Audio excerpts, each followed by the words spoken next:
Hello everyone, welcome back to my channel. आज के इस वीडियो में हम पढ़ेंगे story Odysseus and the bag of winds. तो आगे बढ़ने से पहले अगर आपने अभी तक मेरे चैनल को सब्सक्राइब नहीं किया है तो प्लीज मेरे चैनल को सब्सक्राइब कर दीजिए, बेल आइकन को हिट कर दीजिए और अगर वीडियो अच्छी लगे तो प्लीज इसे लाइक और शेयर भी जरूर कर दीजिएगा।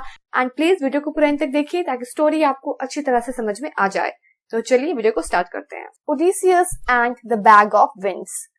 This story is from the Greek epic the Odyssey written by Homer. तो ये जो स्टोरी है Odysseus and the bag of winds, ये ग्रीक एपिक से ली गई है। तो एपिक किसे कहते हैं? तो किसी भी नेशन की जो हिस्ट्री होती है, किसी भी नेशन का जो इतिहास होता है जिसमें उस नेशन के मैन या वुमेन ने कुछ बहुत बहुत ज्यादा बड़े बड़े काम किए हैं, जो कि मेमोरेबल थिंग्स हैं, बहुत बड़ी बड़ी चीजें की हैं, तो उन सभी चीजों को एक लॉन्ग पोएम के रूप में प्रस्तुत करना, प्रेजेंट करना एपिक कहलाता है। And this story the Odyssey is written by Homer. इसके जो राइटर है उनका नाम होमर है। In this epic Odysseus the king of Ithaca and his men are on their way home after the 10-year Trojan war. तो Trojan war किसे कहते हैं? तो ग्रीक माइथोलॉजी के अकॉर्डिंग ट्रोजन वॉर जो है वो ग्रीक्स और सिटी ऑफ ट्रॉय के बीच में हुआ था। पेरिस ऑफ ट्रॉय ने स्पार्टा के जो किंग थे मेनेलॉस, उनकी वाइफ को कैप्चर कर लिया था। ठीक है, उनकी वाइफ को एक तरह से कैप्चर कर लिया था और तो इसी वजह से जो ग्रीक्स हैं उन लोगों ने सिटी ऑफ ट्रॉय के अगेंस्ट क्या की? युद्ध किया, वॉर किया। तो इसी वॉर को ट्रोजन वॉर कहते हैं। तो ओडिसियस जो है, जो कि द किंग ऑफ इथाका, जो कि इथाका का राजा है, वो अपने आदमियों के साथ 10 साल के बाद, मतलब ये जो ट्रोजन वॉर था वो 10 सालों तक चला था। तो आफ्टर 10 years ओडिसियस अपने बाकी आदमियों के साथ, मतलब अपने बाकी सोल्जर्स के साथ 10 साल तक ये ट्रोजन वॉर लड़ने के बाद वो सब कहाँ जा रहे थे? वो सब वापस अपने घर, मतलब वो लोग वापस इथाका जा रहे थे। But this voyage takes another 10 years with many adventures on the way. Voyage का मतलब होता है ट्रेवलिंग थ्रू सी, मतलब समुद्री यात्रा is known as a voyage. तो इन लोगों को वापस अपने होमलैंड, मतलब वापस इथाका पहुंचने में भी 10 साल लग गए और इन 10 सालों में इन लोगों के साथ बहुत सारे एडवेंचर्स हुए। इन लोगों के रास्ते में इन लोगों के साथ बहुत सारे एडवेंचर्स हुए। In this extract Odysseus visits the island city of Aeolia which rose out of the sea like a great inverted brass bucket with high brass cliffs। Extract का मतलब होता है किसी बहुत बड़ी स्टोरी का एक पार्ट या एक टुकड़ा। तो इस स्टोरी में, इस पार्ट में हम ये देखेंगे कि ओडिसियस जो था उसने आइलैंड सिटी इओलिया विजिट किया। ठीक है, वो इओलिया गया, जो कि आइलैंड सिटी है, वहां पर उसने विजिट किया, वो वहां गया। which rose out of the sea like a great inverted brass bucket with high brass cliffs। brass is a kind of a metal, पीतल को हम ब्रास कहते हैं। तो वो जो आइलैंड था जिसका नाम इओलिया था, वो पूरे समुद्र के बीच में ऐसा लग रहा था कि जो ब्रास बकेट होता है, मतलब पीतल का जो बकेट होता है वो इन्वर्टेड है, मतलब अपसाइड डाउन है। जो पीतल का बकेट है वो उल्टा है और उसके अगल बगल बहुत सारे ब्रास क्लिप्स है, मतलब पीतल की बहुत सी चट्टाने हैं। तो इस तरह से वो आइलैंड दिख रहा था। The king of Aeolia welcomed him warmly. To satisfy the endless curiosity of the king, Odysseus recounted all his exploits of bravery in the war and all his adventures since leaving Ithaca.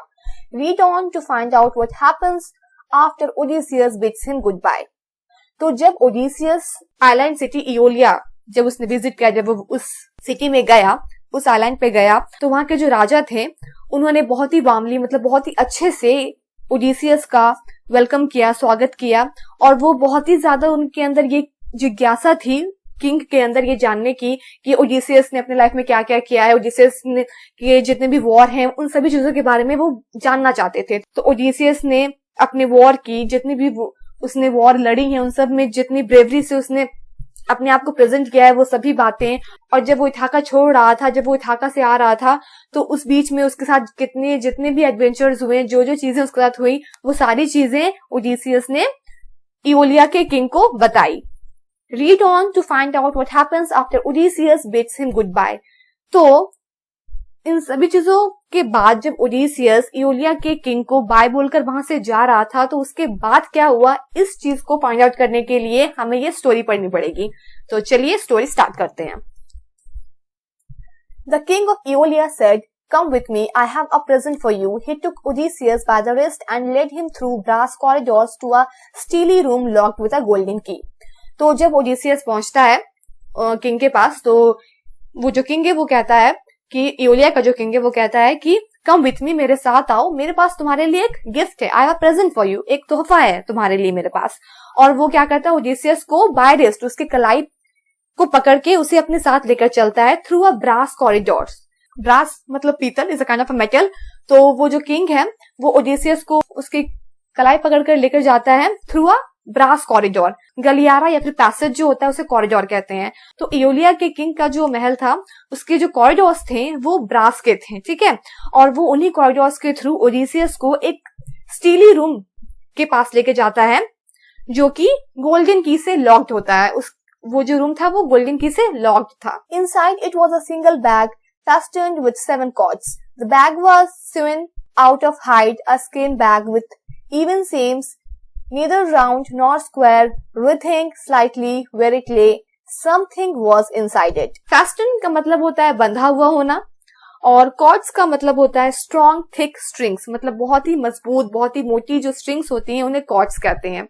तो Odysseus क्या देखता है कि उस कमरे में बस एक बैग है जो कि 7 कॉर्ड्स मतलब 7 स्ट्रिंग, बहुत ही मोटे मोटे बहुत ही मजबूत स्ट्रिंग से, वो भी सात वैसे स्ट्रिंग से वो बंधा हुआ है। The bag was sewn out of hide, a skin bag with even seams. Seams का मतलब होता है lines along which 2 edges of cloth are joint और स्विन टुगेदर। तो जब हम 2 क्लोथ्स के एजेस को आपस में सिलते हैं तो बीच में जो लाइन बनती है उसे सीम्स कहते हैं। तो ओडिसियस क्या देखता है कि वो जो बैग है वो हाइड का है, हाइड का मतलब होता है एनिमल स्किन। तो ओडिसियस देखता है कि वो जो बैग है वो एक एनिमल स्किन का बना हुआ बैग है, और उसमें जो सिलाई की हुई है वो काफी इवन है। और वो साथ में ये भी ऑब्जर्व करता है कि वो जो बैग है वो ना तो राउंड है ना तो स्क्वायर है। The bag was writhing slightly where it lay. Writhing का मतलब होता है कि बैलेंस नहीं होना, मतलब ट्विस्टिंग एंड टर्निंग। तो वो जो बैग था उस कमरे में वो बिल्कुल भी स्टिल नहीं था, वो बैग बिल्कुल भी स्टिल नहीं था, वो कभी इधर हो रहा था कभी इधर हो रहा था, मतलब वो बिल्कुल बैलेंस नहीं था। तो उसको देख के ऐसा लग रहा था कि इस बैग के अंदर जरूर कुछ ना कुछ है। The king explained last week Zeus, father of all the gods, quarreled with Poseidon, the sea god. To punish him, Zeus captured the 8 winds of the world and put them in my safekeeping for 5 days. The 5 days are up. तो उसके बाद जो इओलिया के जो king थे वो Odysseus को बताते हैं कि लास्ट वीक क्या हुआ था कि जेयस जो कि सभी गॉड्स के फादर हैं, उनकी फाइट हो गई थी, उनका झगड़ा हो गया था पोसाइडन से। पोसाइडन जो कि समुद्र के देवता हैं, उनसे जेयस का जो झगड़ा हो गया था, उनकी फाइट हो गई थी। तो पोसाइडन को पनिश करने के लिए जेयस ने क्या किया कि पूरी दुनिया की मतलब पूरे वर्ल्ड की जो 8 विंड है वो जेयस ने सभी कैप्चर कर लिए, और उन सभी 8 विंड्स को जेयस ने कैप्चर कर लिया और इस बैग में डाल दिया इन माई सेफ कीपिंग, मतलब in my safe keeping for 5 days, 5 दिनों के लिए। And the 5 days are up, और वो जो 5 दिन है वो पूरे हो चुके हैं। But before I give Poseidon back his wings, why don't I lend them to you, my dear Odysseus? तो वो किंग कहते हैं कि अब तो वो 5 दिन हो चुके हैं, तो इन विंड्स को वापस से पोसेइडन को देने से पहले क्यों ना मैं इन विंड्स को तुम्हें दे दूं ओडिसियस। वो ऐसा ओडिसियस से पूछता है, मतलब पूछते हुए बताता है। I shall set just one free, the soft westerly breeze that will carry you home to Ithaca. If you keep all the rest safely tied up in the bag, they can't hold you back or endanger you with storms and rough seas. तो वो king ये भी कहते हैं कि I shall set just one free, मतलब कि इस बैग में से जिसमें 8 विंड्स हैं, इनमें से मैं सिर्फ एक ही विंड निकालूंगा, विच इज वेस्टर्ली ब्रीज, मतलब जो विंड वेस्ट की है, मतलब पश्चिम में जो हवा चलती है, मैं बस उसी विंड को इस बैग से निकालूंगा। That will carry you home to Ithaca, westerly breeze निकालूंगा ताकि उस वेस्टर्ली ब्रीज की हेल्प से तुम आसानी से आराम से अपने घर इथाका पहुंच जाओ। If you keep all the rest safely tied up in the bag, they can't hold you back or endanger you with storms and rough seas. और किंग ओडिसियस को ये भी बताते हैं कि और जो बाकी के 7 विंड्स हैं वो तुम्हें काफी सेफली इस बैग में ही बांध के रखना है।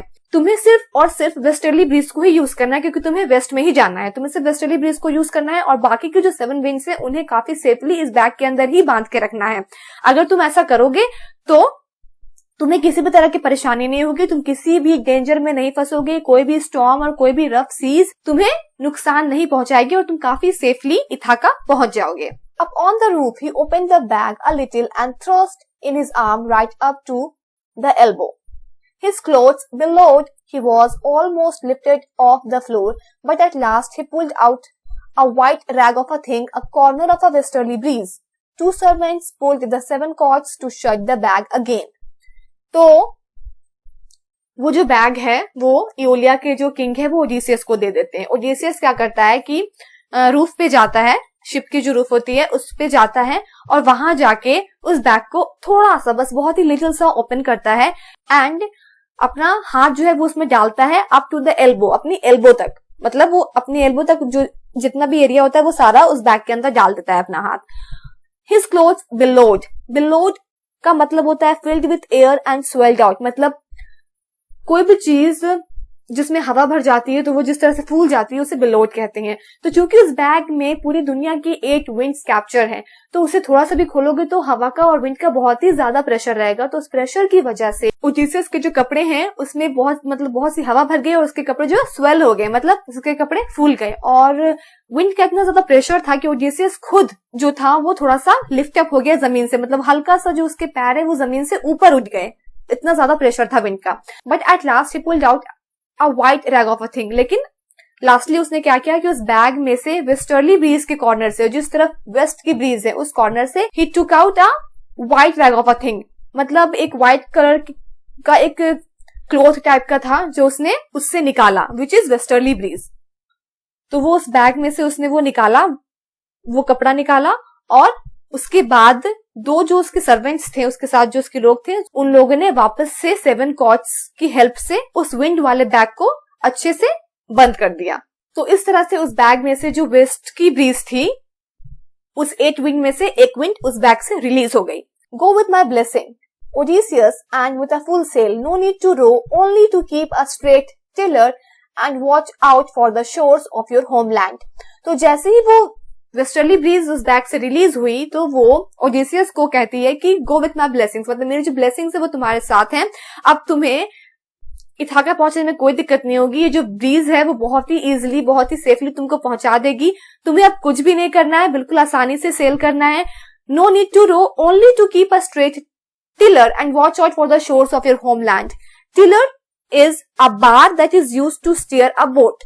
एक नाव को चलाने के लिए या फिर शिप को चलाने के लिए जो बार होता है उसे टिलर कहते हैं, डायरेक्शन देने के लिए और उसे मूव करने के लिए, तो उसे टिलर कहते हैं। तो वो विंड है जो वो ओडिसियस से कहती है कि कुछ नहीं करना है तुम्हें, बस जो टिलर है तुम्हारे शिप का उसे बिल्कुल स्ट्रेट रखना है और कुछ भी नहीं करना है। ये जो विंड है वो अपने आप तुम्हें आसानी से इथाका और तुम्हारे होमलैंड तक पहुंचा देगी, बस तुम्हें कुछ भी नहीं करना है, बस तुम अपने होमलैंड के शोर्स पर, मतलब अपने होमलैंड के किनारों पर ध्यान रखो। Odysseus was lowered down with the bag into his own ship, where he found his men struggling to raise the sails and catch the favorable breezes.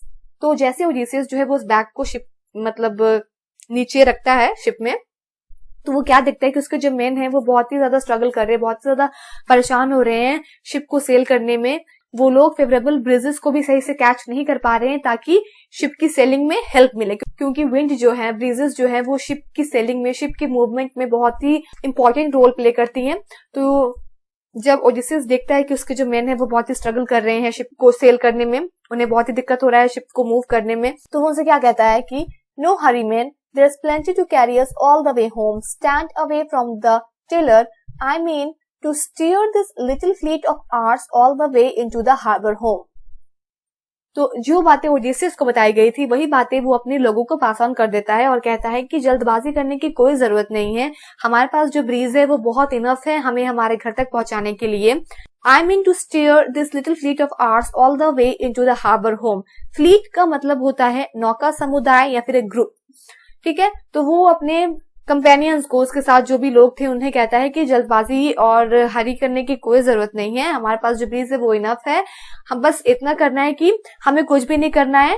Stand away from the tiller, tiller को बिल्कुल मतलब straight रखना है, tiller को straight रखना है और tiller से दूर ही रहना है।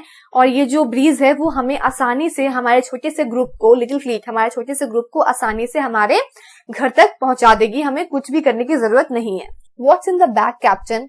Treasure, declared Odysseus delightedly. तो उनमें से एक आदमी जो है वो ओडिसियस से पूछता है कि इस बैग में क्या है कैप्टन? तो ओडिसियस डिलाइटेडली मतलब बहुत ही खुश होकर जवाब देता है कि इसमें ट्रेजर है, मतलब खजाना है। The best present any host could have given to a very traveller, nobody touch it, you hear? And foolishly that was all he said. और ओडिसियस ये भी कहता है कि ये सबसे बेस्ट प्रेजेंट है, सबसे बेस्ट तोहफा है जो एक मेजबान अपने एक वेरी ट्रैवलर मतलब थके हुए ट्रैवलर को दे सकता था। और क्या कहता है वो कि nobody touch it, you hear? वो मतलब एक बार कंफर्म करते हुए कहता है कि कोई भी इसे छुएगा नहीं। And foolishly that was all he said. और बस इतना ही सब वो कहता है सबसे। Odysseus stood at the tiller with one foot resting on the wriggling bag of winds and looked into the distance, thinking of his wife and his little son and his 3 island home. उसके बाद Odysseus जो है वो उस bag of wind पे एक अपना पैर टिकाता है, मतलब रेस्टिंग मोड पे उस बैग पे अपना एक पैर रखता है और क्या मतलब दूर डिस्टेंस में देखता रहता है, बस देखता रहता है और अपनी वाइफ के बारे में और अपने बच्चों के बारे में और अपने 3 आइलैंड के बारे में वो सोचता रहता है। The royal family of Aeolia wept from the parapets of their brass home. Soon Aeolia was nothing but a flash too bright for the eye away on the distant horizon. Parapets का मतलब होता है low walls along the edges of roofs, मतलब छत की edges के साथ जो मतलब छोटे हाइट के वॉल्स होते हैं उसे पैरापेट्स कहते हैं। तो एओलिया की जो शाही फैमिली थी, किंग की जो फैमिली थी, वो लोग अपने ब्रास होम मतलब उनके पीतल का जो उनका घर था उसके पैरापेट से इन लोगों को, ओडिसियस को और उनके मैन को वेव कर रहे थे, मतलब एक गुड बाय कह रहे थे। और जैसे जैसे ओडिसियस का जो शिप है वो एओलिया जो कि एक आइलैंड सिटी है उससे जैसे जैसे दूर होता जा रहा था वैसे वैसे एओलिया का जो साइज है वो बहुत ही छोटा होते जा रहा था, बहुत ही छोटा होते जा रहा था। और जब शिप उस आइलैंड से बहुत ही दूर पहुंच गई तब ऐसा लग रहा था कि एओलिया कुछ भी नहीं है, बस एक फ्लैश की तरह, एक पॉइंट, एक डॉट की तरह दिख रहा था जो कि बहुत ही ज्यादा ब्राइट था आंखों के लिए और बस बहुत ज्यादा चमक रहा था। और धीरे धीरे करके वो जो आइलैंड है वो बहुत ज्यादा दूर चला गया। What is it, do you suppose? whispered Eurylochus to the man beside him. Odysseus के साथ जो आदमी थे तो उनमें से एक आदमी जिसका नाम यूरिलोकस था वो दूसरे सोल्जर से मतलब दूसरे मैन से पूछता है कि तुम्हें क्या लगता है कि इस बैग के अंदर क्या होगा? The man shrugged. He said it was treasure and we are not to lay hands on it. Shrug का मतलब होता है अपने शोल्डर्स को थोड़ा रेज अप करना, थोड़ा उठाना। तो वो जो दूसरा आदमी था वो अपने मतलब वो श्रग्ड करते हुए कहता है कि ओडिसियस ने कहा था कि इसमें ट्रेजर है, खजाना है और हमें इसे छूने की इजाजत नहीं है। Is this how a king shares his winnings? No wonder he left us down in the ships while he went up into the brass palace. The king must have given him some gold or jewels or some such thing which he is keeping for himself. यूरिलोकस वो दूसरे आदमी को कहता है कि क्या यही तरीका है, क्या इसी तरह से एक राजा अपनी विनिंग्स को मतलब जो उसने जीता है या फिर जो भी उसे भेंट मिला है, जो भी उसे प्रेजेंट मिला है, तो क्या एक राजा इसी तरह से अपनी विनिंग्स को अपने लोगों के साथ शेयर करता है? और वो ओडिसियस के बारे में ये भी कहता है कि ओडिसियस जब एओलिया के किंग से मिलने के लिए उसके ब्रास पैलेस में गया था तो वो अपने साथ हम में से किसी को भी लेकर नहीं गया था, उसने हम सभी को शिप में ही छोड़ दिया था।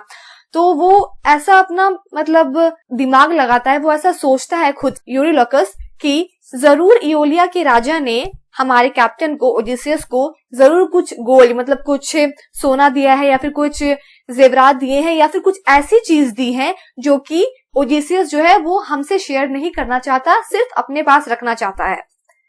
10 years we fought alongside him and this is how he repays us.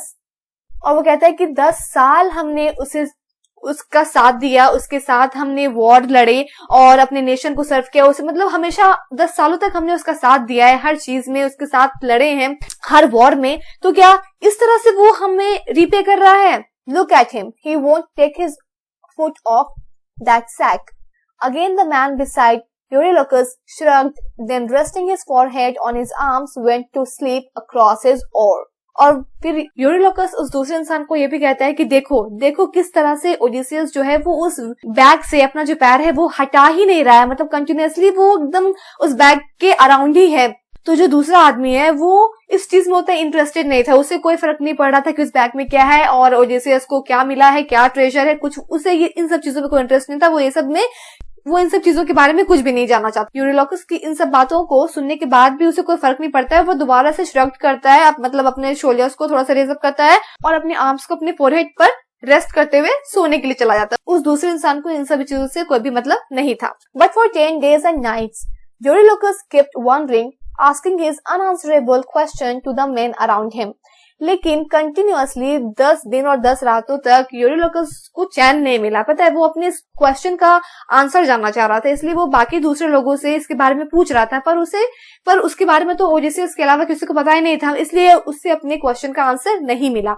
He did not dare to ask Odysseus directly, लेकिन वो मतलब उसके अंदर बहुत ही क्यूरियोसिटी थी जानने के लिए कि आखिर इस बैग के अंदर क्या है, इसलिए वो बाकी लोगों से पूछ रहा था। बट उसमें इतनी हिम्मत नहीं थी कि वो डायरेक्टली जाके ओडिसियस से पूछ सके, अपने कैप्टन से पूछ सके कि आखिर इसमें क्या है। There was a better way to find out the truth. He had only to wait and Odysseus would fall asleep. तो उसने सोचा कि ऐसा करके कोई फायदा नहीं है, मुझे बस एक ही रास्ता है मुझे सच्चाई पता करने का, मुझे ये जानने का कि इस बैग के अंदर क्या है। मुझे वेट करना होगा जब तक कि ओडिसियस ना सोए, मतलब जब ओडिसियस सो जाएगा तभी मुझे ये मौका मिलेगा कि मैं जाके चेक कर सकूं कि उस बैग में क्या है। So that's all for today. Hope आपको यहाँ तक स्टोरी अच्छे से समझ में आ गई होगी। इसके आगे की जो स्टोरी है वो मैं अपने नेक्स्ट वीडियो में अपलोड करूंगी। और अगर आपको अभी कुछ डाउट्स है तो please watch the video one more time. And अगर वीडियो अच्छी लगी हो तो please like, share, comment, subscribe and hit the bell icon. We'll meet in our next video very soon. Till then, bye.